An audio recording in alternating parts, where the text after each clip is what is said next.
Hello ചേച്ചി, നമസ്കാരം. നമസ്കാരം. ഞാൻ ഇവന്റ് മാനേജറാണ്. ഇവന്റ് മാനേജർ എനിക്കെന്താ? അല്ല, അതല്ല, പോകുന്നതിന് മുന്നേ നമുക്കൊരു വ്ളോഗൊക്കെ ചെയ്യണം കേട്ടോ.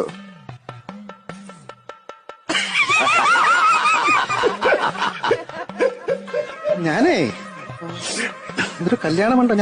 ഞാൻ മറുപടി ഞാൻ തരുന്നില്ല ഇപ്പൊ ഞാന് കേട്ടോ. നീ സംസാരിക്കാതെ നീ എടാ, കല്യാണം കഴിഞ്ഞ് 3-ാം മാസം എന്റെ ഭർത്താവ് തട്ടിപ്പോയി കേട്ടോ. ഞാൻ അങ്ങനെ ജീവിച്ചോളല്ലേ ഞാൻ കേട്ടോ. അവന് എടാ 3 മാസം കഴിഞ്ഞ് ഭർത്താവ് ചത്തുപോയെങ്കിലും ഞാൻ ഇന്ന് വരെ ഒരു കല്യാണം കഴിച്ചിട്ടില്ല. 8 വർഷം കഴിഞ്ഞാണ് എനിക്ക് കുഞ്ഞു പിറക്കുന്നത്. അങ്ങനെ ജീവിക്കാനാണെങ്കിൽ